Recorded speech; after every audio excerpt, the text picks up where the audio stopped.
அனைவருக்கும் மாலை வணக்கம். என்னோட பேர் சேவா. அது ரெட் ஃபோர்ட்டுடைய 1670வது இடைவிடாத அமர்வுக்கு உங்கள் எல்லாரையும் வரவேற்கிறதுல மகிழ்ச்சி அடைகிறோம். எங்களோட இணைய உங்களுக்கு நாங்கள் இங்கே தினமும் 7 மணிக்கு, அதாவது 365 நாளும் புத்தக மதிப்பாய்வு செய்கிறோம். இன்றைக்கி நம்மளோட பேசுகிறவங்க லாவண்யா அவர்கள். இன்றைக்கி அவங்க பேசுகிற புத்தகம் வலிமை மிகு எண்ணங்கள். இப்பொழுது மேடை லாவண்யா அவர்களுக்கு. நன்றி. நீங்கள் ஆரம்பிக்கலாம் மேம். அனைவருக்கும் இனிய மாலை வணக்கம்.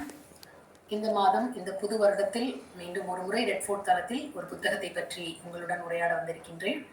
இந்த புத்தகம் வலிமை மிகு எண்ணங்கள். டிசம்பர் மாதம் வெளிவந்த ஒரு கட்டுரை தொகுப்பு. இந்த கட்டுரை தொகுப்புல நிறைய தொகுப்புகள் பத்தி நீங்க கேள்விப்பட்டிருப்பீங்க, படிச்சிருப்பீங்க. இதுல என்ன ஸ்பெஷல் அப்படின்னு பாத்தீங்க அப்படின்னா 100 பேர் சேர்ந்து எழுதின கட்டுரைகள். 100 பேருடைய கட்டுரைகள் தொகுக்கப்பட்டு அதை வெளியிட்டிருக்காங்க. 2 பேர் சேர்ந்து தொகுத்திருக்கிறாங்க. அந்த 100 பேரும் வெவ்வேறு நாட்டை சேர்ந்தவர்கள், வெவ்வேறு மதத்தை சேர்ந்தவர்கள், வெவ்வேறு பின்புலத்தை சேர்ந்தவர்கள். எல்லாருமே பெண்கள் கிடையாது, எல்லாரும் ஆண்கள் மட்டும்தான் அப்படி கிடையாது, மாணவர்கள் மட்டும் கிடையாது, வயசானவங்கல இருந்து இளைஞர்கள்ல இருந்து சிறுவர்கள் வரைக்கும் எல்லாருமே எழுதியிருக்கிறாங்க. ஒரே தலைப்பு, வலிமை மிகு எண்ணங்கள் அப்படிங்கிற தலைப்புல எல்லாருமே அவங்கவுங்களுக்கான பார்வை, அவங்களுடைய பார்வை இந்த வலிமை மிகு எண்ணங்கள்ல எப்படி இருக்கு அப்படிங்கிறத இந்த கட்டுரைகளா எழுதி அனுப்பி அதை மொத்தமா தொகுத்து டிசம்பர் மாதம் 2024 வருடம் இந்த புத்தகம் வெளிவந்தது. இந்த புத்தகத்துக்கு அணிந்துரை வழங்கியவர்களும் ரொம்ப நிறைய பேர் தெரிஞ்சவங்களா இருப்பாங்க. Doctor Fazila Azad, international life coach, mentor, facilitator அவங்க. அதே போல பொற்கை பாண்டியன் கவிதா மண்டலம், கவி முருகபாரதி, பேச்சாளர் கவி முருகபாரதி அவர்கள். அதே மாதிரி கவிஞர் கைகு கவிதையோட இயக்கத்தோட தலைவர் திரு கல்யாண சுந்தரம் ஐயா, கவிக்கோதுரை வசந்தராசன், அதுக்கப்புறம் ஆரூர் தமிழ்நாடான் நக்கீரனுடைய தலைமை துணை ஆசிரியர். இவங்கெல்லாம் நிறைய பேர் இந்த புத்தகத்துக்கு அணிந்துரை கொடுத்திருக்காங்க. கவித்திலக்கம் வெற்றி பேரொளி உலக தமிழ் கவிஞர் பேரவை. இதை தொகுத்தவங்க யாரு அப்படின்னு பாத்தீங்க அப்படின்னா தமிழ் நெஞ்சம் அமீன் அப்படிங்கிறவர். இவர் பாண்டிச்சேரியை சேர்ந்தவர். இப்போ பிரான்ஸ் நாட்டுல இருக்கிறாரு. அவர் அந்த ஐயா பிரான்ஸ் நாட்டுல இந்த இதழ் தமிழ் நெஞ்சம்ங்கிற மாதாந்திர இதழ் அங்க அச்சடிக்கப்பட்டு அங்க போயிட்டு இருக்கு பிரான்ஸ் நாட்டுல. அதே மாதிரி அன்பு செல்வி அம்மா அப்படிங்கிறவங்க பாத்தீங்க அப்படின்னா அன்பின் சங்கமம் அப்படிங்கிற ஒரு குழுவை நடத்திட்டு இருக்காங்க. குழந்தைகளுக்காக நிறைய நிகழ்ச்சிகள் நடத்துறாங்க. அதே மாதிரி கவிதைகளுக்கு நிறைய கவிதைகள், தன்முனை கவிதைகள் அப்படிங்கிற ஒரு பேரவை நடத்திட்டு இருக்காங்க. நிறைய சிறார் இலக்கியங்கள் சார்ந்த பாடல்கள், கவிதைகள் இது எல்லாத்தையும் பெற்றோர்களை எழுத வச்சு, குழந்தைகள் எழுத வச்சு அதை தொகுப்பு நூலா வெளியிட்டு இருக்காங்க. இந்த மாதிரி ஒரு சிறந்த அதாவது நம்ம நிறைய செய்யணும் அப்படின்ற, இலக்கிய உலகத்துக்கு நிறைய செய்யணும், நிறைய பேர் எழுத்தாளர் ஆக்கணும்ன்ற நோக்கத்துல இவங்க 2 பேரும் எடுத்த ஒரு முயற்சி. அதை சிறப்பா தொகுத்து நம்ம கையில இந்த வலிமை மிகு எண்ணங்கள் அப்படிங்கிற புத்தகமா கொடுத்துருக்காங்க. இதுல என்ன எனக்கு ரொம்ப கனெக்ட் ஆன விஷயம் அப்படின்னா, இந்த புத்தகத்துல கட்டுரை எழுதணும்ன்ற ஒரு வாய்ப்பு எனக்கு ஒரு போன வருடம் ஒரு ஏப்ரல் மே டைம்ல எனக்கு கிடைச்சிருக்கும். அப்ப முடிய போற ஸ்டேஜ் ஒரு 10 பேருக்கு தான் வாய்ப்பு இருக்கு. பாக்கி இன்னைக்குள்ள எழுதி அனுப்பிச்சிங்க அப்படின்னா உங்களுடைய கட்டுரையும் சேர்க்கப்படும் அப்படின்னு சொல்லிட்டு எனக்கு கிடைச்ச ஒரு வாய்ப்பு தான் இதுல. நானும் ஒரு கட்டுரை எழுதி என்னுடைய கட்டுரையும் 78வது கட்டுரையா என்னோட கட்டுரையும் இதுல வந்திருக்கு. அதை இன்னைக்கு நான் உங்களுக்கு சொல்லும் பொழுது அப்படி சேர்த்து சொல்றேன். இதுல நிறைய நம்மளோட குழுல இருக்கிற நிறைய பேரும் இதுல கட்டுரைகள் அவங்களோடது எழுதியிருக்காங்க. ஒவ்வொன்னா சொல்லிட்டு வரேன் நானு. இதுல முதல் கவிதை, இது வாழ்தல் இனிது அப்படின்னு. ஒவ்வொருத்தரும் வலிமை மிகு எண்ணங்கள் தான் அடித்தளம், கரு அப்படின்னு பாத்தீங்கன்னா அதுதான். ஆனா அவங்கவுங்க வெவ்வேறு தலைப்புகள் குறித்து எழுதியிருக்காங்க. இப்ப நம்மளுடைய வாழ்க்கை நம்ம கையில தான் இருக்கு. நம்மளுடைய எண்ணத்தை நல்ல நிதானமா யோசிச்சு தேர்ந்தெடுத்து உணர்வுபூர்வமா யோசிச்சு நம்மளுடைய வாழ்க்கை பாதையை நம்மளால மாற்ற முடியும் அப்படின்னு சொல்றாங்க. இப்ப எல்லாருமே நம்பிக்கையற்ற சூழல்ல வந்துருச்சு, என்ன பண்றதுன்னு சொல்லிட்டு சோர்ந்து போய் உட்கார்றது ரொம்ப இயல்பான ஒரு விஷயம். அப்ப அதுக்கு என்ன சொல்றாங்க, ஒரு விதிமுறைகள் அப்படின்னு என்ன சொல்றாங்க அப்படின்னு பாத்தீங்கன்னா, கேளுங்கள், நம்புங்கள், பெற்றுக்கொள்ளுங்கள். நமக்கு என்ன தேவை அப்படிங்கிறத தெளிவா நீங்க தெளிவா அதை தெளிவுபடுத்துங்க. அது உங்களுக்கு சிறுசோ பெருசோ எதுவா இருந்தாலும் நம்ம மனக்கண்ணுல இதுதான் எனக்கு வேணும் அப்படிங்கறத தெளிவு பண்ணுங்க. நம்ம நிறைவேறாங்கிறத பத்தி எல்லாம் நமக்கு கவலை இல்லை. இது எனக்கு வேணுங்கிறதுல உறுதியா இருந்துட்டு அதுக்கு நடந்துருச்சு, எனக்கு கிடைச்சிருச்சு, நான் அந்த இடத்தை அடைஞ்சிட்டேன் அப்படிங்கிற ஒரு உணர்வோட இருங்க. அது கண்டிப்பா நடக்கும். இதுக்கு உங்களுடைய மன உறுதி ரொம்ப ரொம்ப முக்கியம். அடுத்து பெற்றுக்கொள்ளுங்கள். அப்போ நம்ம விரும்பியது, திட்டமிட்டது எல்லாமே கிடைச்சிருச்சு நமக்கு அப்படின்ட்டு அதை ரிசீவ் பண்ற மோட்லயே தான் நம்ம இருக்கணும் அப்படின்னு சொல்றாங்க. அதுக்கு நன்றி உணர்ச்சியோட நம்ம இருக்கணும். நன்றி சொல்லுங்க. அது கிடைச்சிருச்சு நம்புறப்போ, நன்றியோட இது எனக்கு கிடைச்சிருச்சுன்னு சொல்லிட்டு நன்றி சொல்லுங்க. அப்போ மாற்றங்கள் வந்து நம்மளால மட்டும் தான் உருவாக்க முடியும். அத மாதிரி நம்மளுடைய எண்ணங்கள் வந்து மாற்றி கனவு கண்டு அத நம்பி நம்ம கையில கிடைச்ச மாதிரியே நம்ம இருந்தோம் அப்படின்னா, நம்மளுடைய வாழ்வு சிறப்பா இருக்கும் அப்படின்னு சொல்ற ஒரு கட்டுரை. இதுல நெறைய உதாரணங்களோட அவங்க பல பக்கங்கள் எழுதியிருக்கிறாங்க ஒவ்வொருத்தரும். ஆனா, அடித்தளமா அதுல என்னென்ன முக்கியமா குறிப்பிட்டிருக்காங்க அப்படிங்கிறத உங்கள்ட்ட பகிர்ந்துக்கிறேன். இப்ப வெற்றி அப்படிங்கிறது வந்து சந்தோஷத்த மட்டும் தான் குடுக்கும். ஆனா, தோல்வி அப்படிங்கிறது நமக்கு பல பாடங்கள சேர்த்து கற்றுக் குடுக்கும். அதே மாதிரி நம்மளுடைய உழைப்பால உயர்ந்து நம்மளுடைய வாழ்க்கைய வந்து பயனுள்ளதா மாற்றுறது நம்ம கையில தான் இருக்கு. அப்போ அது கூட சேர்ந்து அது மட்டும் போதுமா? வெற்றி அடையணும், அந்த பாதையில போணும் அப்படிங்கிறது மட்டும் போதுமான்னு இல்லாம, இந்த உலகத்துல பிறந்ததுக்கு வந்து ஏதாவது நற்செயல செய்து நம்மளுடைய அடையாளமா அத நம்ம விட்டுட்டு போகணும். அதே போல நம்ம செய்கின்ற செயல்கள் அனைத்தும் அன்போட பிணைக்கப்பட்டிருக்கணும். அதுதான் வந்து நமக்கு ஆனந்தத்த அள்ளி தரும் அப்படின்னு சொல்லி, அந்த வலிமை மிகு எண்ணங்களோட நமக்கு எல்லாமே கிடைச்சாலும், அத அன்புங்கிற ஒரு இதோட பிணைத்து செய்யுங்க. நற்செயலா மாற்றி உலகத்துக்கு திருப்பி கொடுங்க அப்படின்னு சொல்லி ஒருத்தவங்க எழுதியிருக்கிறாங்க. அடுத்து பாத்தீங்கன்னா, தன்னம்பிக்கையும் தைரியத்தோட நம்ம இருக்கணும் அப்படிங்கிறதுக்கு. உன்னால முடியாதுன்னு சொல்லிட்டு யாரும் அடுத்தவங்க நம்மள பார்த்து சொல்லி, உங்களோட திறமைகள அவங்க தீர்மானிக்க கூடாது. நம்மளால முடியும்னு நம்ம முதல்ல நம்பணும். அதுக்கு தோல்விகள் நம்ம செய்யும்பொழுது என்ன வரும்? கண்டிப்பா தோல்விகள் வரும். எல்லா நேரமும் எடுத்த உடனே வெற்றி கிடைச்சிராது. அப்ப அந்த தோல்வி வந்துருச்சுன்னா ஒரு பயம் வந்துருது. தோல்வியோட அடையாளம் தயக்கம். அது தோத்து போயிடுவோமோ! நம்ம இத செய்யலாமா? வேண்டாமா? பேசாம இருந்துரலாமா? அப்படின்னு நெறைய நேரம் நம்ம நினைப்போம். அப்போ துணிச்சலா வெற்றி பெறணும் அப்படின்னா, முதல் அடியா எடுத்து வைக்கணும். துணிச்சலா எடுத்து வைக்கணும். இப்ப துணிந்தவர்கள் வந்து தோற்றதே கிடையாது. தயங்கியவர்கள் வந்து வென்றதே கிடையாது. அப்ப எல்லாருமே ஓடிக்கிட்டே இருக்காங்க. அப்ப நம்ம என்ன பண்ணக்கூடாது? ஒருத்தவங்க ஓடுறாங்களே, நம்மளால அந்த அளவுக்கு வேகமா ஈடு கொடுத்து ஓட முடியலையேன்னு கவலைப்படக்கூடாது. நம்ம வந்து நமக்குன்னு ஒரு பாதைய உருவாக்கி, ஏற்கனவே ஓடுறவங்க பின்னாடி ஓடாம நமக்குன்னு ஒரு பாதைய உருவாக்கி, நம்ம அதுல ஓடணும் அப்படின்னா, கண்டிப்பா நம்ம வந்து சாதிக்கிறதற்கு ஒரு தடையே இல்லை எதுவுமே அப்படின்னு சொல்லிட்டு, இவங்க வந்து நெறைய சுவாமி விவேகானந்தர் அவருடைய கொட்டேஷன வந்து நெறைய ரெஃபர் பண்ணியிருக்கிறாங்க.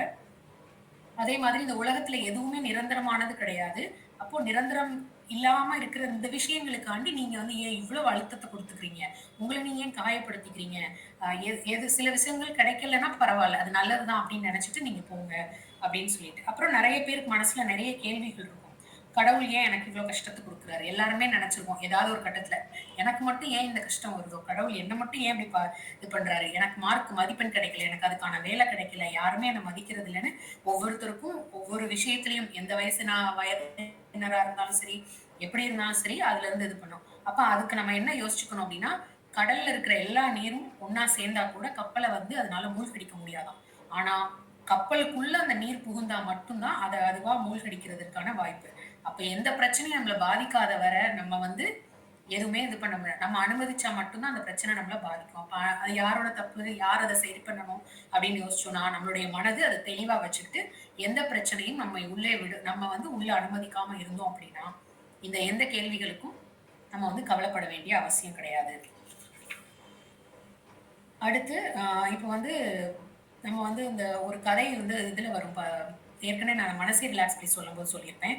ஒருத்தர் வந்து இதே மாரி பிசினஸ் பண்ணிட்டு ரொம்ப பிரச்சனையாயி, கடனாகி என்ன பண்றதுன்னே தெரியாம முழிச்சுட்டே யோசிச்சுட்டே, பேசாம நம்ம போய் வாழ்க்கைய முடிச்சுக்கலாம் அப்படின்னு சொல்லிட்டு ஒரு ஆற்றங்கரை பக்கத்துல போய் உட்காந்துட்டு யோசிச்சுக்கிட்டே இருக்காரு. என்ன செய்றதுன்னே தெரியல அப்படின்னு கவலையோட உட்காந்து யோசிச்சுக்கிட்டே நெறைய திங்க் பண்றாரு, நெறைய அழுகுறாரு, ஃபீல் பண்றாரு. இப்படி ஆயிடுச்சு, அப்படி ஆயிடுச்சு அப்படின்னு சொல்லிட்டு. கடைசியில அவர் என்ன செய்றாருன்னா, அந்த தன்னிச்சையா அப்படியே அந்த புலம்பலுக்கு நடுவுல அந்த இரவு பொழுது கடந்து போய்க்கிட்டே இருக்கு. அப்புறம் திடீர்னு பார்த்தீங்கன்னா, விடியறதுக்கு கொஞ்சம் நேரம் இருக்கிறதுக்கு முன்னாடி இருட்டா இருக்கு, இன்னும் விடியல. அந்த நேரத்துல பார்த்தீங்கன்னா, அப்படியே கைய மண்ல அந்த தரை மேல வைக்கிறாரு ஆற்றங்கரையோரம். அவர் கையில கற்கள் அகப்படுது. அத அப்படியே தன்னிச்சையா எடுத்து எடுத்து இப்படி தண்ணிக்குள்ள வீசிக்கிட்டே அவர் இருக்கிறாரு. வீசிக்கிட்டே இருக்கிற ஒரு கட்டத்துல அவர் எதையுமே கவனிக்கல. சும்மா அப்படியே மனசு எங்கேயோ இருக்கு. அவர் வீசிட்டே இருக்காரு. ஒரு கட்டத்துல வந்து விடிஞ்சிருது. அவரு பார்த்தா அவர் கையில ஒரு கல் இருக்கு. அதான் கடைசி கல். அத தூக்கி போடும்போது தான் அத பார்க்குறாரு. அது ஒரு நவரத்தின கல்லு. விலை உயர்ந்த கல்லுங்கிறது அப்பதான் அவருக்கு தெரியுது. பார்த்தா அப்ப வந்து அவர்கிட்ட தெரியவே இல்ல அந்த இடத்துல.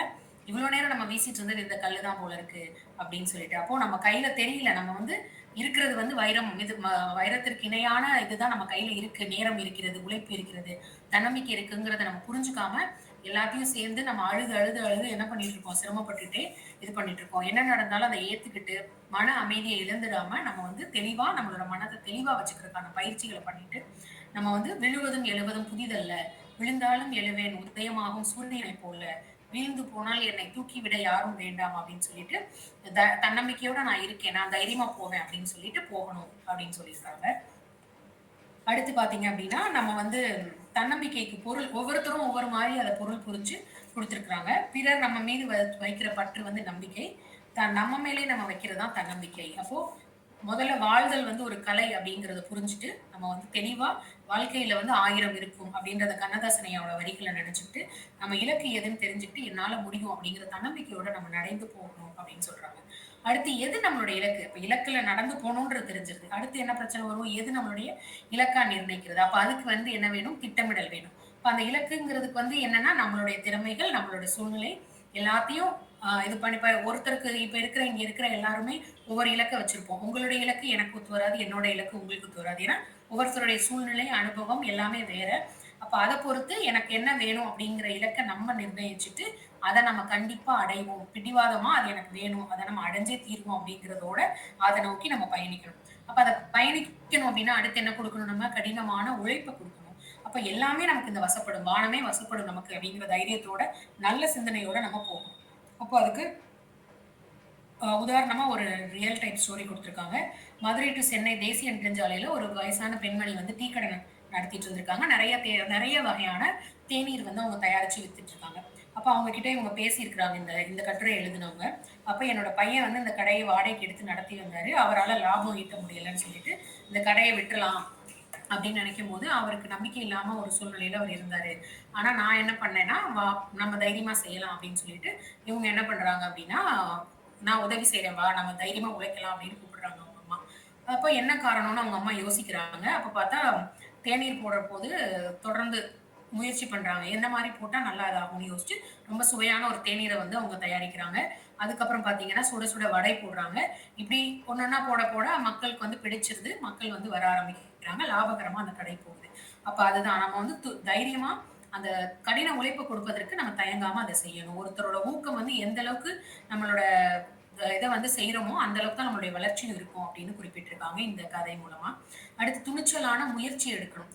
தைரியமா முடிவு எடுக்கணும். மனதில் உறுதி வேண்டும், வாக்கினில் இனிமை வேண்டும்னு பாரதியார் சொன்ன மாதிரி, நம்ம வந்து எல்லாமே தன்னம்பிக்கை மந்திரமா பாரதியாரோட பாடல்கள எடுத்துக்கிட்டு நம்ம வந்து போணும். அப்ப அதுக்கு உதாரணமா காமராஜர் ஐயாவ குறிப்பிட்டிருக்காங்க. ஒரு படிக்காதவர் ஆனா வந்து தன்னோட திறமையால், தன்னுடைய துணிச்சலினால் மட்டுமே ஒரு மாநிலத்தையே ஆண்டார். அவர் மாநிலத்த மட்டும் ஆளல, எல்லா மற்ற மாநிலங்கள்ல இருக்கிற முதல்வர்களோடையும் எளிதா தொடர்புல இருந்தாரு. சென்ட்ரல் அளவுக்கு ஈவன் வெளிநாட்டுல இருக்கிறவங்களும் கூட அவ்வளவு இதா இவர போற்றுற அளவுக்கு அவ்வளவு திறமை மிகுந்த ஒருத்தரா துணிச்சலா அவருடைய செயல்பாடு இருந்துச்சுன்னு தான் சொல்லணும். அதே மாதிரி பாராட்டு. மற்றவர்கள் பாராட்டணும் அப்படின்னு நம்ம வந்து எப்பவுமே எதிர்பார்க்கிற ஒரு மனசு.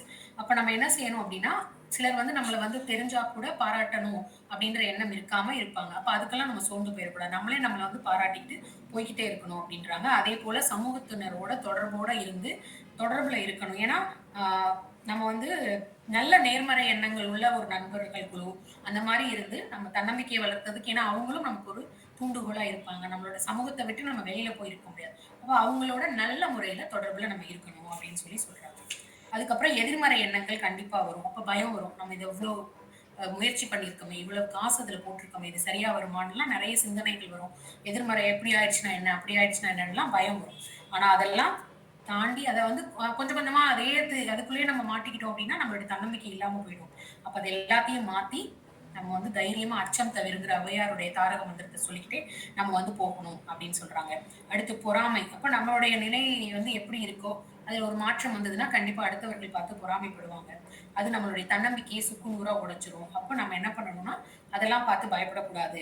அவங்க வந்து பொறாமப்படுறாங்கன்னா, அதுக்கான பலன் வந்து அவங்களுக்கு கிடைக்கும். நம்ம வந்து நம்ம வேலைய மட்டும் பார்த்துட்டு போணும் அப்படின்னு நம்ம இருக்கணும். அடுத்து இது எல்லாத்துக்கும் முக்கியமான எதிரியா இருக்கிறது சோம்பேறித்தனம்.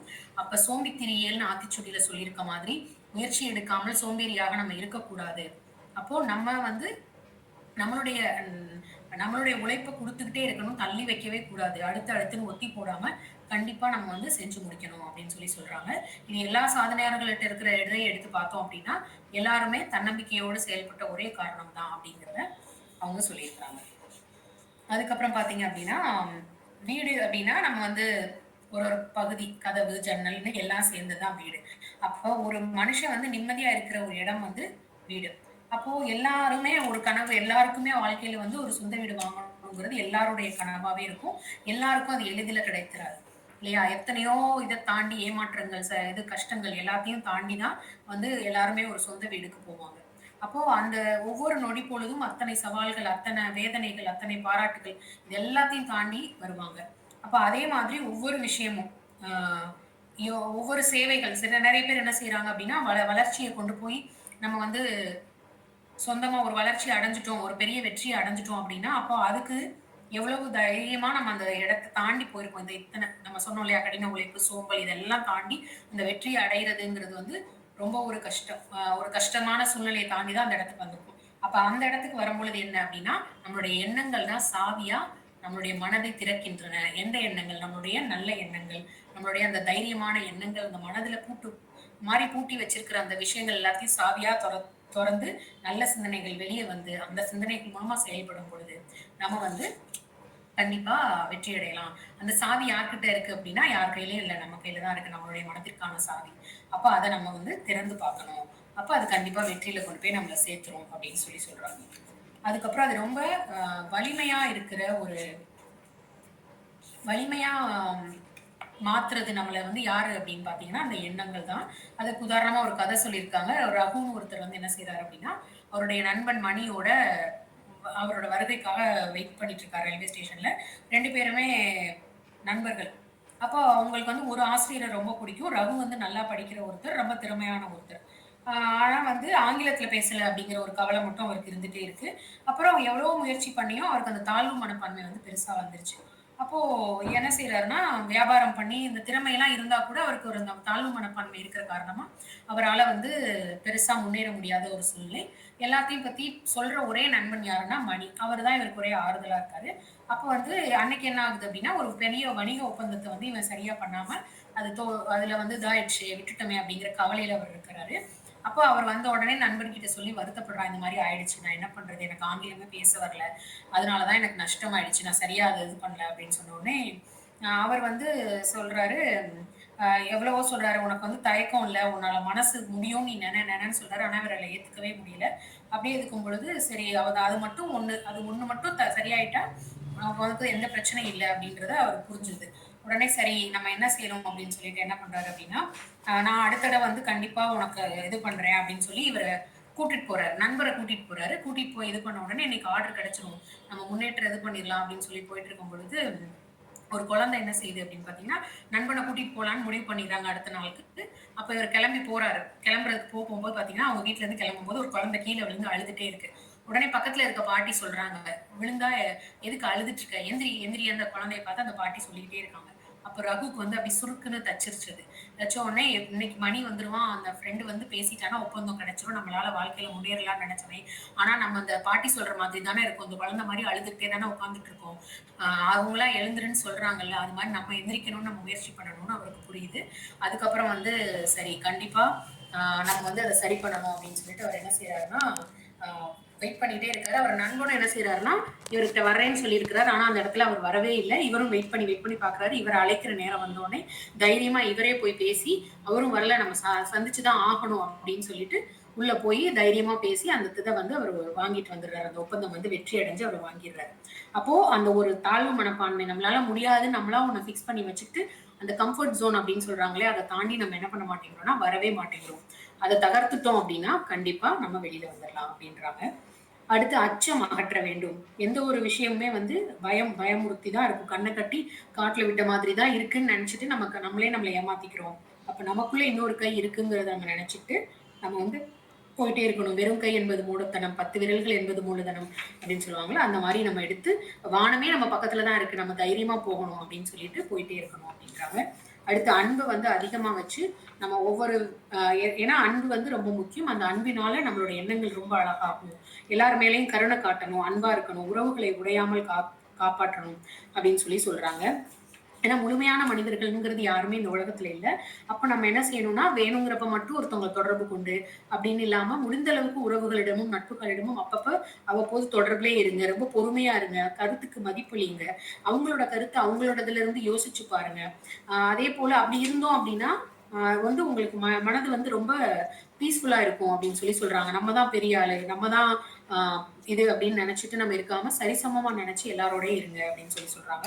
ஏன்னா, அந்த அல்ல அல்ல குறையாத செல்வம் வந்து இந்த அன்போட நம்ம இருக்கும் பொழுது, நம்ம எண்ணங்கள் வந்து இன்னும் நல்லதாவே இருக்கும். அப்ப நம்ம இன்னும் வலிமையான ஒரு பார்க்கறதுக்கு அப்படி தெரியும். நம்ம வந்து தோத்து போன மாதிரி, எதுவும் கிடைக்காத மாதிரி. ஆனா அது இன்னும் ரொம்ப ஒரு அழகான வாழ்க்கைய நமக்கு குடுக்கும் அப்படின்னு சொல்றாங்க. அதுக்கப்புறம் நம்பிக்கை. நம்ம மேல வைக்கிற செயல் வந்து என்ன செய்றோம் அப்டின்னா, ஒரு சொல்லுவாங்க இல்லையா? "எழுந்து நடந்தால் இமயம் மலையும் கூட நமக்கு வழி கொடுக்கும். உறங்கி கிடந்தால் சிலந்தி வலை கூட நம்மை சிறைப்பிடிக்கும்" அப்டின்னு சொல்லிட்டு. அப்ப இமயமலையே நமக்கு வழிவிடும் அப்டின்னா, அது எவ்வளோ பெரிய விஷயம். நம்ம மட்டும் எந்திரிச்சு நடந்து தைரியமா ஃபேஸ் பண்ணோம் அப்டின்னா. அப்ப அத நம்ம வந்து புரிஞ்சுக்கணும் அப்டின்னு சொல்றாங்க. அதுக்கப்புறம் முயற்சிக்கு இது இன்னொன்னு என்ன அதிகமா சொல்றாங்க அப்டின்னா, எனக்கு வந்து முடியாது, முடியாதுங்கிற ஒரு வார்த்தைய எல்லாருமே சொல்லிர்றாங்க. எப்படி செய்ய போறோம்னு தெரியலையே அப்டின்னு சொல்லிட்டு. அப்போ ஒரு குழந்தை இருந்திருக்கு. அந்த குழந்தைக்கு வந்து இளம்பிள்ளை வாதம் வந்ததுனால கால் நடக்க முடியாதுன்னு மருத்துவர்கள் சொல்லிடுறாங்க. ஆனா அவங்க அம்மா வந்து தளரவே இல்ல.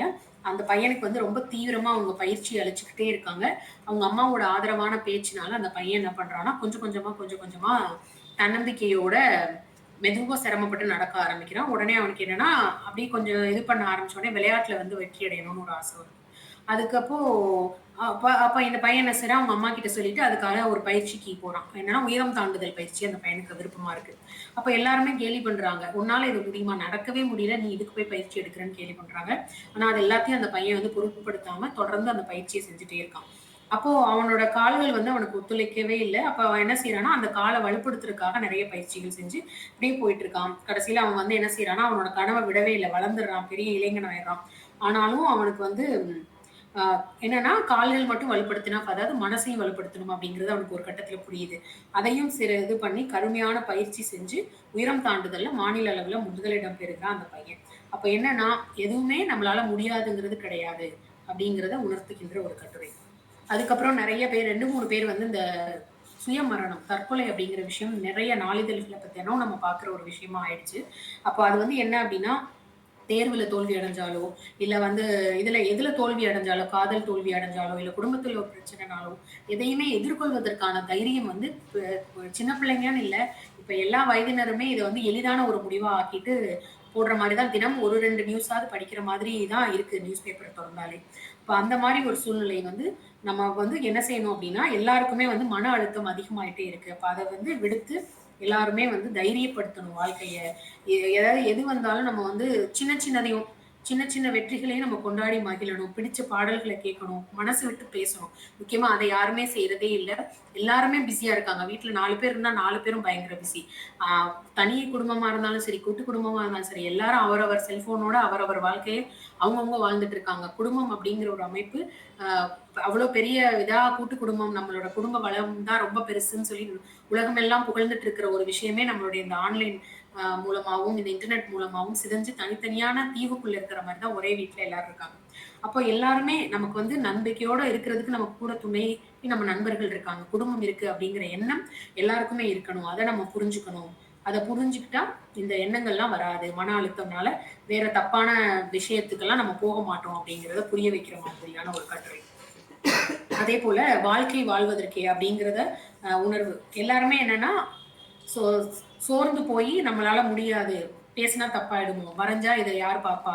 இல்ல டான்ஸ் ஆட முடியுது. ஆனா ஸ்டேஜ்ல ஆடுனா என்ன? எனக்கு வந்து கஷ்டமா இருக்கேன்னு ஒவ்வொருத்தரும் அவங்க கிட்ட இருக்கிற திறமைய வெளிக்கொண்டு வருவதற்கு வந்து ரொம்ப தயக்கமா இருக்கிற ஒரு சூழ்நிலைகள் தான் இன்னமும் நெறைய இடங்கள்ல இருக்கு. இவ்வளோ ஆன்லைன் ஆப்ஷன்ஸ் இருந்தும் எவ்வளவோ இப்ப வந்து மேடைகள்லாம் ரொம்ப எளிதாயிடுச்சு. எல்லாருக்குமே எல்லாமே எளிதா கிடைக்கின்ற ஒரு சூழ்நிலை. இப்ப அவ்வளோ அபரிதமான வளர்ச்சி இருக்கிற ஒரு சூழ்நிலை தான் இப்போ. அப்போ அதுக்கு வந்து எதுக்குமே தடை இல்ல. நம்ம தைரியமா அத செஞ்சு முடிக்கணும் அப்படிங்கிற அந்த தயக்கத்தையும், அந்த பயத்தையும் உடைத்துட்டு, இப்ப வந்து அமெரிக்க அதிபரான ஆபிரகாம் லிங்கன எடுத்துட்டோம் அப்படின்னா, அவர் ஒரு கருப்பின மக்களோட அடிமைத்தனத்த ஒடுக்கணும், அத ஒழிக்கணும் அப்படிங்கிறதுக்காக பாடுபட்டு வந்தாரு. ஆனா அவருடைய ஒரு செருப்பு தைக்கும் தொழிலாளியோட மகனா இருந்தாரு. ஒரு தன்னம்பிக்கையோட தைரியமா அவர் அந்த போராட்டத்த கடந்து வந்ததுனால மட்டும் தான் அவர் அத்தகைய சாதனை பண்ண முடிஞ்சது. அப்ப அவர் ஒரு நல்ல நிர்வாகி, நல்ல பேச்சாளர். அப்புறம் ஒரு தன்னம்பிக்கை சின்னமா அவர இன்னமும் நம்ம உதாரணமா சொல்லிட்டு இருக்கோம். அப்ப எல்லாருமே வந்து ஒரு சாதனையாளர்களா உயர்ந்து வந்தவங்க யாருமே வந்து அ பெருசா அப்படியே எடுத்த உடனே அந்த இடத்துல வந்து உட்கார்ந்துரல. அவங்க எல்லாத்தையும் தாண்டி கடந்து தான் அவங்க எல்லாருமே வந்து அந்த இடத்துல இருந்திருக்காங்க அப்படின்றது.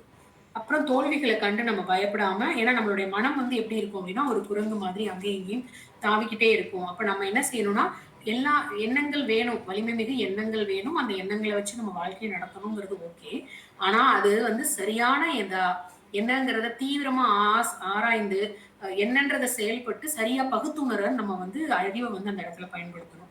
எல்லாமே அந்த எண்ணங்கள் எழுகிறது எந்த இதுக்காக நம்ம உடனே ரியாக்ட் பண்ணுவோம், உடனே செய்வோங்கிறது இல்லாம நம்ம சுற்றி இருப்பவர்கள் வந்து சில சமயம் அவங்களோட எண்ணங்கள் நம்மளை பாதிக்கும்.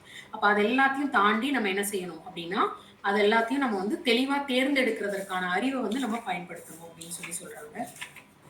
அதுக்கப்புறம் சில விஷயங்கள் வந்து ரொம்ப, ஏன்னா இது வந்து 100 பேருங்கிறனால கிட்டத்தட்ட 500 600 பக்கத்துக்கு மேல இருக்கு கட்டுரை, 500 பக்கத்துக்கிட்ட இருக்கு. நான் முக்கியமான இதை மட்டும்தான் அடிக்கோடிட்டு சொல்றேன் உங்களுக்கு. அப்புறம் நகர்ந்து கொண்டே இருக்கணும். வெற்றியை நோக்கி நம்ம என்ன செஞ்சிடக்கூடாதுன்னா, இது ஒரு அழகான ஒரு சேயிங் படிச்சிருக்கோம். If you can't run you just walk, if you can't walk you just crawl அப்படின்ட்டு. அதாவது மூவ் பண்ணிக்கிட்டே இருக்கணும். அதுதான் ரொம்ப முக்கியம் இன்னைக்கு இருக்கிற சூழ்நிலையில. சோர்ந்து உட்காரவே கூடாது. நம்மளுடைய எண்ணங்கள் மூலமா தான் நம்மளுடைய வலிமையை அதிகப்படுத்த முடியும். அப்போ அந்த எண்ணங்கள் நல்லா இருந்தது, நம்ம சவாலை ஏற்று நம்ம வந்து ஒவ்வொன்னையும் தாண்டி போகும் அப்படின்னா கண்டிப்பா நமக்கு வந்து வெற்றி கிடைக்கும், நமக்கு ஒரு சந்தோஷம் கிடைக்கும் அப்படின்னு சொல்றாங்க. அதுக்கப்புறம் இந்த தற்கொலை உணர்ச்சி வழியிலிருந்து இது பண்றதுக்கு உதவணும் அப்படிங்கிறதுக்காக சில பாயிண்ட்ஸ் வந்து ஒருத்தர் கொடுத்திருக்காரு அவருடைய கட்டுரையில. என்னன்னா, அந்த மாதிரி ஒரு சூழ்நிலையில ஒருத்தர் இருக்காங்க அப்படின்னா அவங்க கிட்ட நம்ம வந்து என்ன நிலைகள் இது பண்ணி உதவ முடியும் அப்படின்னா, முதல்ல அவங்க கேளுங்க, அவங்க பேசுறத வந்து கேளுங்க. அப்புறம் அவங்கள பாதுகாப்பா உணர வைங்க. அப்புறம் அவங்களுக்கு முடிந்த அளவுக்கு ஹெல்ப் பண்ற மாதிரி அந்த எண்ணங்கள் வராத அளவுக்கு நீங்க கூட இருக்க முடிஞ்சா கூட இருந்து அவங்களுக்கு உதவி செய்யுங்க. அப்புறம் அவங்கள வந்து அப்படியும் நம்ம பேசி இது பண்ணல அப்படின்னா, ஒரு ஸ்பெஷலிஸ்ட்டுக்கு நிறைய ஆன்லைன்ல இப்போ நம்பர்ஸ் கொடுத்துருக்காங்க இல்லையா? ஒரு குடும்ப உறுப்பினர்கிட்ட கனெக்ட் பண்ணி கொடுக்கலாம், இல்ல அவங்களோட நண்பர்கள்ட்ட, இல்ல இந்த மாதிரி ஹெல்ப்லைன் மெம்பர்ஸ், தேசிய தற்கொலை தடுப்பு லைஃப்லைன் மெம்பர்ஸ்க்கெல்லாம் கனெக்ட் பண்ணி அவங்கள பேச வைக்கலாம். இல்ல ஆன்மீக பேச்சாளர்கள் யாராவது, இல்ல மனநல நிபுணர் யார்கிட்டயாவது அவங்களை பேச வைங்க. அதுக்கப்புறம் வந்து அவங்க ஒரு ஒரு இது இந்த மாதிரி ஒரு இதை அண்டர்கோ பண்ணி அதுக்கப்புறம் வெளியே வந்துட்டாங்கன்னு தெரிஞ்சாலும் அவங்களோட இணைப்புல இருந்து திருப்பி அவங்களை அந்த எண்ணத்துல இருந்து மாற்றுறதுக்கு மறுபடியும் அது மாதிரி ஏதாவது பேசுறாங்களா என்னங்கிறதையும் கொஞ்சம் இது பண்ணுங்க. அப்ப அது மாதிரியான இதுக்கு வந்து உதவி செய்யறதுக்கு அந்த இடத்துல ஒருத்தர் ஒரு வார்த்தை ஆறுதல் சொல்லியிருந்தா அவங்க அந்த எண்ணத்தை விட்டுட்டு வாழ்க்கையில வந்து அவங்க போயிருக்கலாம். அப்ப அந்த இதுக்கு என்ன பண்ணலாம் அப்படிங்கிறதுக்காக ஒரு முயற்சியா வந்து அவங்க கொடுக்குறாங்க. ஏன்னா அதிகமா அவங்க வந்து சிந்திச்சு ரொம்ப இது பண்ணாம தனக்குள்ளேயே பேசி பேசி தானா ஒரு முடிவெடுத்து ரொம்ப எமோஷனலா எடுக்கிறனாலதான் இந்த திங்கிங்குள்ளே போறாங்க. அது ஒரு தீர்வு இல்லை, அதை நம்ம வந்து மாத்துறதுக்கு நம்ம வந்து முயற்சி செய்யணுங்கிறது தான் இந்த வழிமுறைகளை கொடுத்துருக்காங்க. அதுக்கப்புறம் பாராட்டுக்கள் வந்து ரொம்ப முக்கியமான ஒரு விஷயமா நம்ம நினைக்கிறோம். அப்ப நமக்கு அடுத்தவங்க பாராட்டலை அப்படிங்கும் பொழுது நம்ம அந்த பாராட்டுகளை நமக்கே கொடுத்துட்டு நம்ம மூவ் பண்ணணும் அப்படின்னு சொல்லிட்டு. அதுக்கப்புறம் வழிகள் நிறைய, நம்ம ஒவ்வொருத்தரும் வெற்றியாளர்கள் எடுத்தோம் அப்படின்னா வழிகளே இல்லாம முதல்ல எடுத்தோடனே சிகரத்தையோ இல்ல முதல் படி மேல இருக்கிற படிக்கு போய் யாரும் உட்கார போறது இல்லை.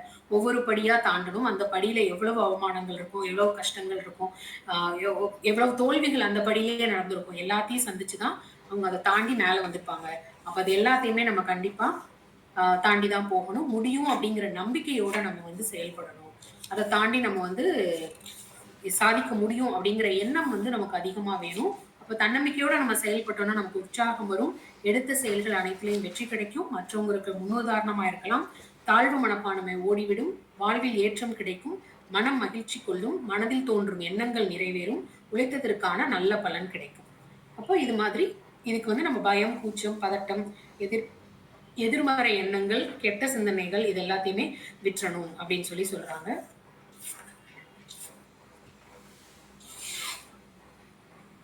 அதுக்கப்புறம் முயற்சி பண்ணணும். தொடர்ந்து நம்ம வந்து முயற்சி செஞ்சுக்கிட்டே இருக்கணும்.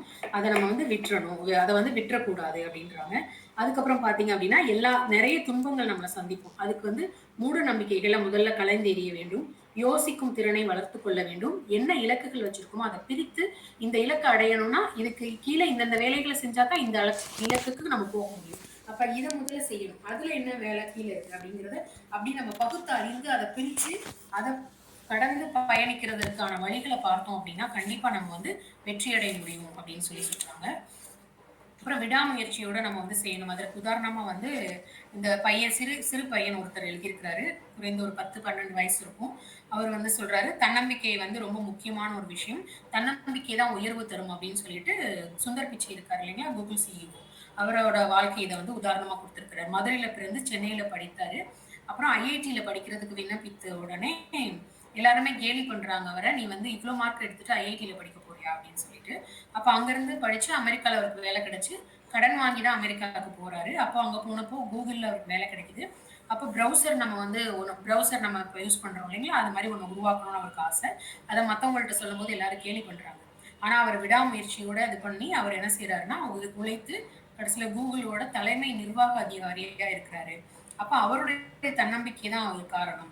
அதே போல நம்ம வந்து தன்னம்பிக்கையால தான் உயர்ந்திருக்காங்கன்னு சொல்லிட்டு அப்துல் கலாம் ஐயாவையும் இந்த பையன் வந்து குறிப்பிட்டிருக்காரு அவருடைய கட்டுரையில. அதுக்கப்புறம் சிலையா ஒளியா, ஒரு சிலை உருவாகணும் அப்படின்னா சிலை வந்து எளிதில் உருவாகாது. உளியோட அடிக்கி அது ஒத்துழைத்து அந்த உளியின் அடிகளை தாங்கி அந்த வலியை தாங்குச்சுன்னா மட்டும்தான் அது அழகான சிலையா ஆகும். இல்லைன்னா அங்கேயே உடஞ்சு விழுந்துச்சுன்னா அந்த இடத்துல அது வந்து ஒரு படிக்கல்லா இருக்கும். ரொம்ப கஷ்டப்பட்டு அந்த சிலை ஆகணும் அப்படின்னா அதற்கான அடிகள் அந்த வழிகள் எல்லாம் அதை தாண்டி தான் போகணும் அப்படின்னு சொல்றாங்க. அதுக்கப்புறம் நிறைய தன்னம்பிக்கையோட இருக்கிறதுக்கு இன்னொரு முக்கியமான கதையை ஒருத்தவங்க வந்து குறிப்பிட்டிருக்காங்க. எல்லாருக்குமே நடிகை சுதா சந்திரன் அவர்களை தெரியும்னு நினைக்கிறேன். நாட்டிய தாரகைன்னு சொல்றாங்க. அவங்க வந்து பாத்தீங்கன்னா ஆக்சிடென்ட் ஆனதுல அவங்களுடைய ஒரு கால் போயிடுச்சு. அதற்கப்புறம் அவங்க வந்து அந்த செயற்கை கால் பொருத்தினதுக்கு அப்புறம் தன்னம்பிக்கையோட இது பண்ணி நாட்டியத்துல வந்து ரொம்ப சிறப்பான சாதனைகள்லாம் புரிஞ்சிருக்காங்க. அப்போ அந்த மாதிரி ஆட்கள் எல்லாம் நம்ம நினைச்சு பார்க்கும் பொழுது நமக்கு இருக்கிற விஷயங்கள் எல்லாமே அவங்க வந்து அவங்கள அவங்களே அவங்க வந்து கஷ்டத்தை தாண்டி இவ்வளோ மனவலி, உடல் வலி எல்லாத்தையும் தாண்டி சாதிக்கணும் அப்படின்னு சொல்லிட்டு அவங்க வந்து வரும்பொழுது, நார்மலா இருக்கிறவங்க வந்து எவ்வளவு யோசிச்சு செய்யணும் அப்படிங்கிறத உணர வைக்கிறது அந்த ஒவ்வொரு கட்டுரைகளும். அதே மாதிரி நம்ம வந்து வானம் இங்க இருந்து பார்த்தாலே தெரியுது. அதை நம்ம வசப்படுத்திக்க முடியாதா அப்படின்னு சொல்லிட்டு ஒருத்தவங்க எழுதியிருக்கிறாங்க. இப்போ வந்து பெரிய இயற்கை பேரிடர்கள்லாம் நிறைய நடக்கும் பொழுது அப்ப வந்து யாருமே மதம், ஜாதி, இனம் இதெல்லாம் பார்க்கறதே கிடையாது. ஏதோ ஒரு வழியில நம்ம வந்து காப்பாத்திரணும் அந்த மக்களை அப்படின்னு நினைச்சு தன்னார்வலர்களா எத்தனை பேர் போறாங்க. அப்ப வலிமையான ஒரு எண்ணம் மட்டும்தான். கஷ்டப்படுறவங்கள காப்பாத்திரணும் அப்படிங்கிறதா. அப்ப இதெல்லாம் தாண்டி தான் அது வருது.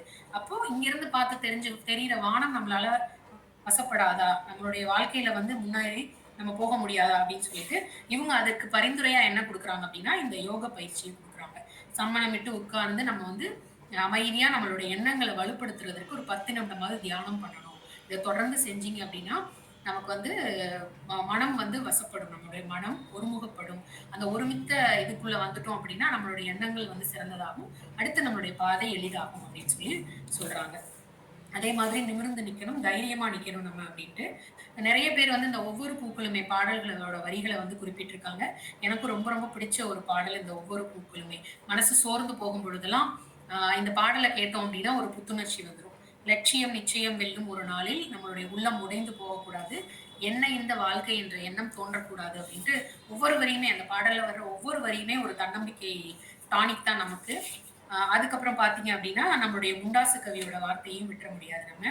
"தேடிச்சோறு நிதம் தின்று பல சின்னஞ்சிறு கதைகள் பேசி" அப்படின்னு சொல்லி ரெகுலரா இருக்கிற மாரியா இருப்பேன் நான். எவ்வளோ பெரிய சூழ்நிலை வந்தாலும் வீழ்வேன் என்று நினைத்தாயோ அப்படின்னு சொல்லி அவரோட பாடல் வரிகளை கேட்டாலுமே நமக்கு ஒரு தைரியம் தன்னால வரும். அதுக்கப்புறம் வானமே எல்லை அப்படிங்கிற எண்ணத்தோட நம்ம வந்து உழைக்கணும். எந்த கவலையும் படாம நம்ம வந்து முன்னேறணும்.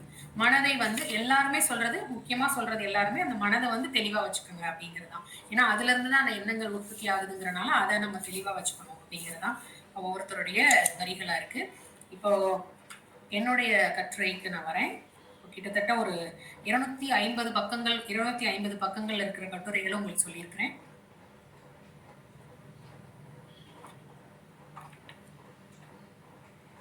ஒரே ஒரு நிமிடம்.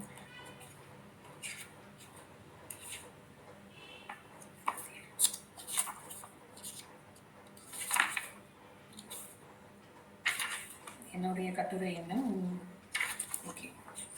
இதுல வந்து என்ன அப்படின்னு சொல்லியிருக்கேன்னா, நான் குறிப்பிட்டிருக்கிறது பறந்து விழுந்து இருக்கிற இந்த உலகத்துல வந்து எது வலிமையானது அப்படின்னு நம்ம யோசிச்சோம் அப்படின்னா, உயர்ந்து நிற்கிற மலைகளா, இல்லை நெடும் பரப்பில் உள்ள சமுத்திரங்களா, அடர்ந்த வனங்களா அப்படின்னு நம்ம யோசிச்சோம் அப்படின்னா, ஒரு மனிதனுடைய அந்த மனிதனோட மனசுக்குள்ள இந்த எண்ணம்லாம் தோன்றுச்சுன்னா அது எப்படி இருக்கும் அப்படின்னு யோசிக்கிறதுக்கான பதில் தான் இந்த கட்டுரை. மனித குலம் தோன்றியதுல இருந்து இன்று வரைக்கும் நிறைய நிறைய வளர்ச்சி நாகரிகம் தாண்டி வளர்ச்சி அப்படின்னு எடுத்துக்கிட்டாலே அது எவ்வளவு தூரம் கடந்து வந்திருக்கு, அது எப்படி சாத்தியமானது அப்படின்னா, மனிதனுடைய கற்களை வைத்து அவன் ஆயுதம் செஞ்சான். எடுத்தோடனே காட்டுக்குள்ள கற்களை வைத்து ஆயுதம் செய்தான். அப்புறம் செடி கொடிகள் எடுத்து தன்னுடைய ஆடையா அவன் போட்டுக்கிட்டான். நெருப்பை உண்டாக்கி அதுல இறைச்சியை வேக வச்சு சாப்பிடுறது, இதெல்லாம் எப்படி அவன் கத்துக்கிட்டான். அதே மாதிரி காடுகளை வந்து கழனியாக்கி அதை சரி பண்ணி நேர்படுத்தி சீர்படுத்தி அதுல வந்து விதை விதைத்து தன்னுடைய உழைப்பையே மூலதனம் ஆக்கி அதை ரொம்ப தெளிவா தனக்கு தேவையான ஒரு பயிர்களை உழைத்து உருவாக்கிக்கிட்டாங்க. அப்ப நடந்து செல்வதற்கு கடினமா இருக்கும் பொழுது அவன் என்ன செஞ்சான், அதுக்கு தீர்வா வாகனம் படைச்சான். அப்புறம் தன்னுடைய வசதிக்கு ஏற்ப கிராமத்தையும் நகரத்தையும் ஒவ்வொன்றா அமைக்க கற்றுக்கொண்டான் மனிதன். இதை நம்ம வந்து பரிணாம வளர்ச்சின்னு சொல்றோம். அதே மாதிரி நம்ம வந்து பட்டங்கள் பெறுவதற்கும் நம்மளுடைய அறிவை மேம்படுத்தி நிறைய கண்டுபிடிப்புகள் வந்துகிட்டே இருக்கு. நாள்தோறும் புது புது புது கண்டுபிடிப்புகள் வந்துகிட்டே இருக்கு. அப்ப உலகத்தோட மிகப்பெரிய சக்தியா இப்ப மனிதன் இருக்கிறான். ஏஐ வரைக்கும் வந்தாச்சு. எல்லாமே அவன் சொல்ற ஒரு இதுல போட்ட உடனே எல்லாமே வர்ற அளவுக்கு இவனோட அறிவை வச்சு எல்லாமே கண்டுபிடிச்சிட்டான். விண்வெளி கூட இப்ப அவனுடைய கட்டுப்பாட்டுக்குள்ள வந்துச்சு. இதுக்கெல்லாம் அடிப்படை அப்படின்னு பார்த்தா என்ன அப்படின்னா வலிமை மிகு எண்ணங்கள் மட்டும்தான் இவ்வளவு தூரத்துல அந்த கற்கால மனிதன்ல இருந்து இங்க வந்து நிக்கிறதுக்கான மிக முக்கியமான காரணம் வலிமை மிகு எண்ணங்கள். அப்ப எல்லாமே எளிதாக்கப்பட்ட இந்த அப்ப இது எல்லாமே வலிமை மிகு எண்ணங்கள்னு சொல்றோமே. அப்ப இந்த விதை வந்து நம்மளை வளப்படுத்தி வசப்படுத்தும் அப்படிங்கிறதுல ஐயம் இல்லை. அந்த மாதிரி ஒரு சூழ்நிலை இல்லை. ஆனா இப்ப எல்லாமே விஞ்ஞான யுகம் ஆயிடுச்சுல. இப்பயும் வந்து இது சாத்தியமா அப்படின்ற ஒரு கேள்வி வந்துச்சுன்னா ஆமா. ஏன்னா எப்பவுமே தன்னுடைய நிலைப்பாட மாட்டாத ஒரு சக்திகள் சிலது இருக்கு இந்த உலகத்துல அப்படின்னா கண்டிப்பா அது இருக்கு. அதுல முதன்மையானது என்ன அப்படின்னா வைராக்கியமான இந்த வலிமையான எண்ணங்கள் தான். அப்போ அது வந்து உலகத்தையே ஆள்ற திறமை. எத்தனை மாற்றங்கள் எத்தனை வளர்ச்சி வந்தாலும் இந்த வலிமை மிகு எண்ணங்கள் வந்து உலகத்தையே மாற்றத்திற்கான வல்லமை படைத்தது. எங்கேயோ ஒரு கிராமத்துல பிறந்த ஒருத்தர் நாட்டின் முதல் குடிமகனாக ஜனாதிபதியாக மாறுறதற்கான காரணம் இந்த வலிமை மிகு எண்ணங்கள் தான். அதே மாதிரி எழுந்து நடக்க முடியாதுன்னு மருத்துவரை கைவிடப்பட்ட குழந்தைகள் எத்தனையோ பேரை தங்களுடைய தன்னம்பிக்கையால் அந்த தாய் வந்து தேற்றி ஓட்டப்பந்தய வீரனாக்கி வெற்றி அடைய வைக்கிறா, எல்லாத்தையும் தாண்ட வைக்கிறா. அதே மாதிரி தோண்டு போன வாழ்க்கையை திறம்பட மேம்படுத்தி தோற்கடித்தவர்களுடைய முன்னாடியே வாழ்ந்து காட்டுற வைராக்கியம் எல்லாத்துக்கும் பின்னாடி இருக்கிறது என்னன்னு பாத்தீங்கன்னா இந்த வலிமை மிகு எண்ணங்கள் தான். அப்போ எண்ணங்கள் வந்து உயர்வானதா இருக்கணும், எண்ணிய முடிதல் வேண்டும், அந்த எண்ணங்கள் நல்லதா இருக்கணும். அப்ப அதுதான் நம்மளுடைய முண்டாசு கவிஞன் சொன்னதை நம்ம என்ன பண்ணணும்னா நம்மளுடைய நாடும் நம்மளுடைய குடும்பமும் நம்ம எல்லாருமே பயனுறணும் அப்படிங்கிற வகையில நம்மளுடைய எண்ணம் சிந்தனையோட இருக்கணும். அப்ப அந்த எண்ணம் வந்து விண்ணை தொடணும் அப்படின்னா உழைப்பதற்கு தயாராய் நம்முடைய வேர்வை மண்ணில் சிந்துவதற்கு நாம் தயாராக இருக்க வேண்டும். அது வழி வழியாக தொடரணும். இந்த வலிமை மிகு எண்ணங்கள் வந்து வழி வழியா தொடரணும். அப்ப அதுக்கு நம்ம என்ன செய்யணும் அப்படின்னா தோளோடு தோள் உதவி செய்து நாம் பயணிக்கணும் அப்படின்னு சொல்லி என்னுடைய கட்டுரையை வந்து நான் அதுல நிறைவு செஞ்சிருக்கேன். வலிமை மிகு எண்ணங்கள் நிறைவா ஒரு கட்டுரை சொல்லி நான் சொல்றேன். வாழ்க்கை வாழ்வதற்கே அந்த தொகுத்த உங்களோட கட்டுரைகளை மட்டும் சொல்லி நிறைவு செய்றேன். அமீன் ஐயாவோட கட்டுரை இலக்கினை நோக்கி விடாமுயற்சியோட நம்ம இருக்கணும். இதுக்கு மேல எனக்கு முடியாது அப்படின்னு சொல்லிட்டு சொல்லாமலே எட்டும் வரை நான் என்னோட லட்சியத்தை எட்டும் வரை நான் தொடர்ந்து முயற்சி செய்வேன், முயற்சி பண்ணிக்கிட்டே இருப்பேன் அப்படின்னு சொல்லி சொல்றாங்க. அதுக்கு வந்து எதிர்பார்த்ததை விட மாபெரும் ஒரு வெற்றி இலக்கை நம்ம அடையணும். அதுக்கு என்ன செய்வோம் அப்படின்னா திட்டமிடல் தெளிவா இருக்கணும். அந்த தீவிரமான எண்ணத்தை நம்ம மனசுக்குள்ள விதைத்தோம் அப்படின்னா கண்டிப்பா நம்ம என்ன செய்யணும் அப்படின்னா அந்த இதை அடைஞ்சிருவோம். விழுந்து போயிட்டோம் அப்படின்னு அது தோல்வின்னு சொல்லி நம்ம நினைக்க கூடாது. விழுந்து எழுவதே மகத்தான வெற்றிங்கிறத புரிஞ்சுக்கிட்டு முன்னாடி போங்க அப்படின்னு அமீன் ஐயா குறிப்பிட்டிருக்காங்க. அதே போல அன்பு செய்தி அம்மா குறிப்பிட்டிருக்கிறது என்னன்னு பாத்தீங்க அப்படின்னா வெற்றி அப்படிங்கிறது வளர்ச்சிக்கான ஒரு காரணி மட்டும்தானே தவிர அது நிறைவான ஒன்று கிடையாது. நம்ம வந்து ரொம்ப சிறந்ததான ஒரு குறிக்கோளை வச்சுக்கிட்டு அதை நோக்கி நம்ம பயணிச்சுக்கிட்டே இருக்கணும், நகர்ந்துகிட்டே இருக்கணும். அந்த சுறுசுறுப்போட நகர்றதுதான் வந்து அழகான ஒரு பயணத்தையும் ஒரு பாதையும் நமக்கு கொடுக்கும். அப்ப சிறு சிறு இலக்கை நம்ம கொஞ்சம் கொஞ்சமா அடைஞ்சு அடைஞ்சு அடைஞ்சு அடைஞ்சு போய்கிட்டே இருக்கும் பொழுது ஒரு முழுமை அடைதல் வந்து இருக்கும். அந்த இடத்துல முழுமை அடைஞ்சிட்டு அப்படியே நின்றுட்டோம்னா அடுத்து வளர்ச்சி இருக்கா? இல்லை. அப்ப தொடர்ந்து பயணிச்சுக்கிட்டே இருக்கணும். அதுதான் அவங்க சொல்றாங்க. தடைகளினும் ஊட்டமே வெற்றியின் மந்திரம், தானாய் கிட்டுவது சுதந்திரத்தின் தந்திரம் அப்படின்னு சொல்லியிருக்காங்க. அப்ப தொடர்ந்து நம்ம என்ன பண்ணணும்னா போய்கிட்டே இருக்கும். கடக்கும் ஒவ்வொரு நொடியும் நம்ம பெற்ற படிப்பினைகளையும் வழிகளையும் தாண்டி வெற்றி பெறுவதற்கான பாதை வந்துகிட்டே இருக்கு, அதற்கான வெளிச்சம் வந்துகிட்டே இருக்கு. எந்த பக்கத்துல அது கை காட்டுதோ நம்மளை பயணிக்க வைக்குதோ காலம் அதை நோக்கி நம்ம போய்கிட்டே இருந்து முட்டி மோதி விழுந்து எழுந்து தவழ்ந்து எல்லையை சிறு புள்ளியா கண்டதும் ஒரு உத்வேகம் வரும் பாத்தீங்களா? அதோட சேர்ந்து போராடி பெற்ற வெற்றியில் கிட்டிடும் மகிழ்வே உண்மை அப்படின்னு சொல்லி இந்த புத்தகம் நிறைவடைது. நானும் இந்த வலிமையான எண்ணங்களை பற்றிய இந்த புத்தகத்தில் இருக்கின்ற சிந்தனைகளை உங்களிடம் பகிர்ந்ததை நிறைவு செய்கின்றேன். இவ்வளவு நேரம் பொறுமையா கேட்ட